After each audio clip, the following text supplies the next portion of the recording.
I'm in a hotel room barely cooled by the struggling air conditioner. I'm sweating, wondering what I'm doing here. It all started with a friend's proposal. He said, "I've got a group landing in Djibouti for a special mission. Want to join?"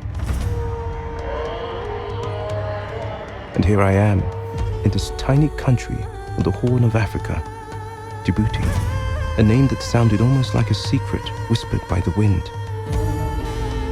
Positioned between Somaliland, Ethiopia, and Eritrea, just 30 kilometers of sea from Yemen, Djibouti matters because it guards a critical choke point for global maritime trade, the Bab el-Mandeb Strait, connecting Europe to Asia. Because of this strategic position, it hosts military bases from 7 different nations. It's not a tourist destination, not a glossy magazine dream, and that's exactly why we're here. I arrived a couple of days ahead of the group. Djibouti city hit me like an electric shock, chaotic, alive, hot. Markets abuzz with languages and faces, Somalis, Ethiopians. A city breathing to the rhythm of trade, dust, and sea. I watch, I listen, I breathe. I feel like a guest in a world that owes me nothing, yet something tells me I'm exactly where I need to be. In the coming days, I'm ready to explore one of the most extreme places on Earth, to dive into untouched nature. But what is our mission, mine and my fellow travelers? To meet him, the gentle giant of the sea, the whale shark. The season has just begun. We may not find him. Now it begins. The journey starts.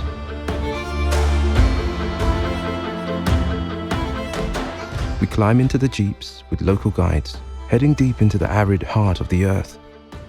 Civilization fades, roads become tracks, then disappear.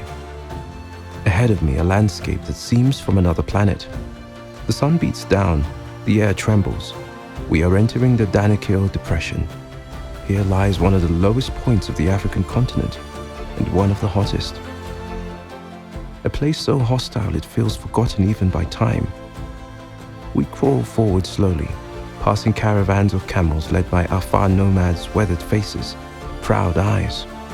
They live with little, yet know every stone, every silence of this land. We're now near the Ethiopian border. Then, like a mirage, Abbe appears. Limestone chimneys rise from the ground like the skeletons of a lost civilization. An otherworldly scene. Millions of years ago, volcanic activity reshaped the region. These pinnacles are the result of erosion sculpting the sulfur-rich rocks of the lake. We witness sunrise in this alien world.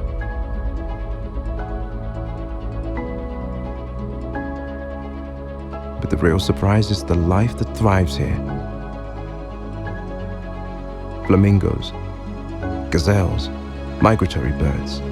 In what seems dead, life has found a way to bloom silently.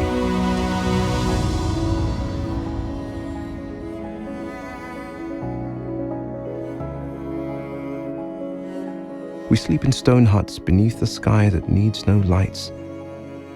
And in that perfect darkness, I feel a peace I haven't felt in a long time. The next day, we're back in the 4x4s, heading toward another fascinating lake.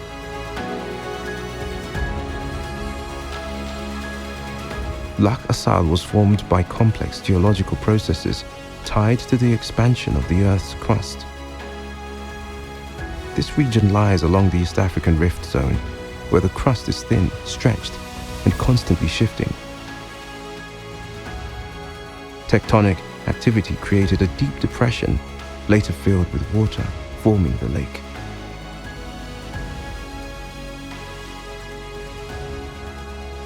We keep moving, climbing out of the Earth's depths onto a remote plateau. Few people ever set foot here. The sun is merciless, shade nearly non-existent.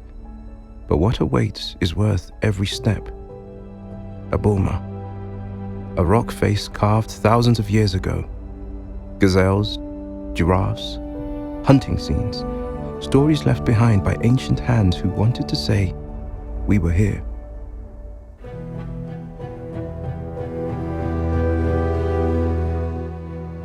After days of dirt, dust, and silence, we finally reached the sea. A Turkish gulet, l'Elegant, waits for us at the port.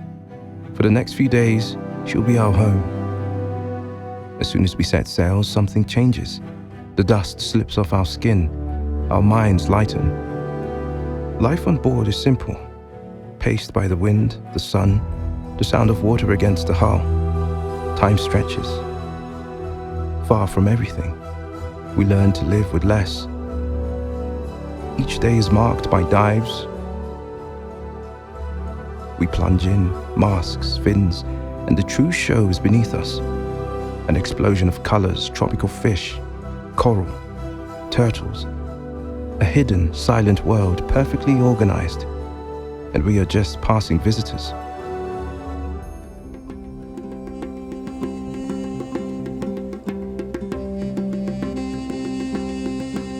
Claudio, the captain, has worked these waters of the Red Sea since the 90s.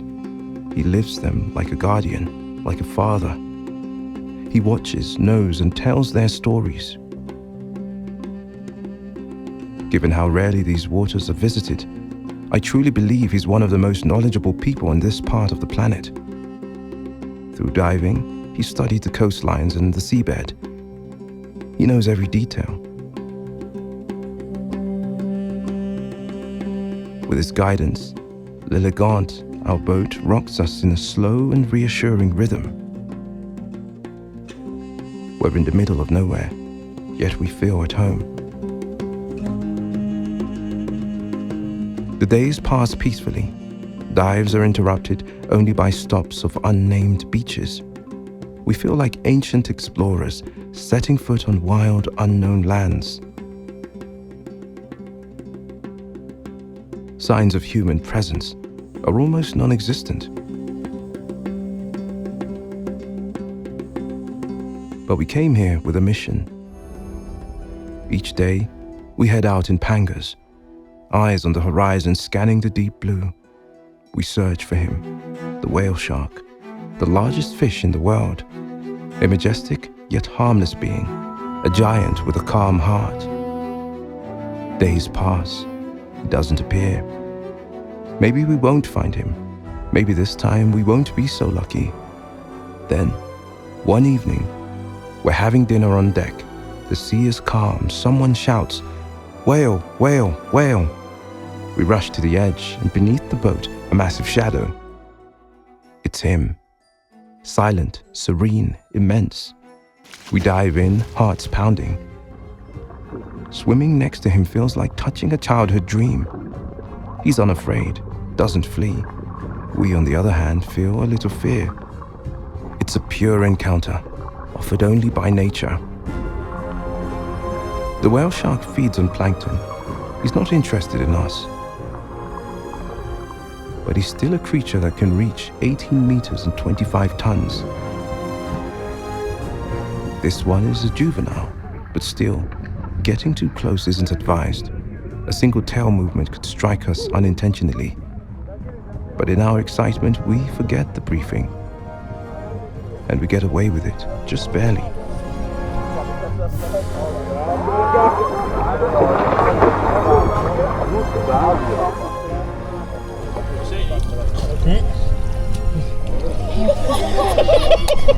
Raga, ho visto la morte in faccia, la coda mi è passata 1 centimetro dalla faccia.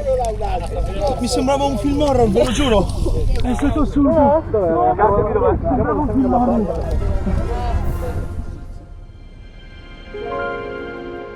When we resurface, we know we've experienced something unforgettable. We're happy.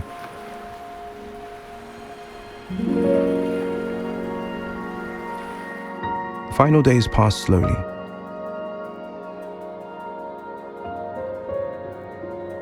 We never see another boat nor a human-made structure. We are alone in the world at last.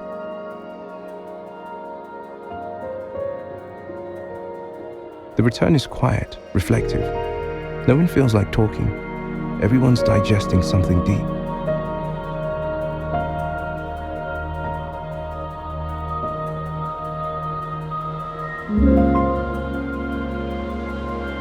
We make one last stop, the Macha Islands. Claudio hates them. They're too close to the city, and on weekends, they fill with off-duty soldiers from the many foreign bases around Djibouti town. The truth?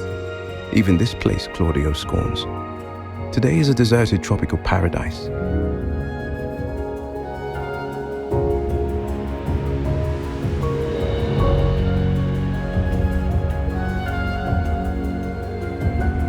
Lying on one of these beaches of fine grey sand, I reflect on the journey that's coming to an end.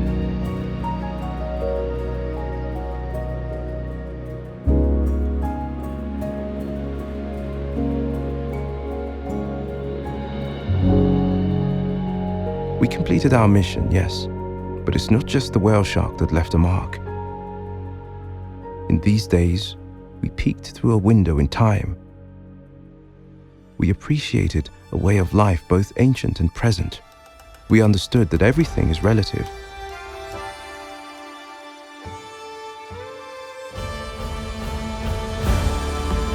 I think about what I found: silence, vastness, fragility, and also strength. I didn't just see Djibouti, I listened to it, and somehow it answered. When you strip away comforts and habits and reconnect with Mother Earth, Pachamama, as the Andean peoples call her, the journey becomes something that moves through you. A trial, a conversation with the land and with yourself. A place like this, if you have the courage to listen, can truly change you.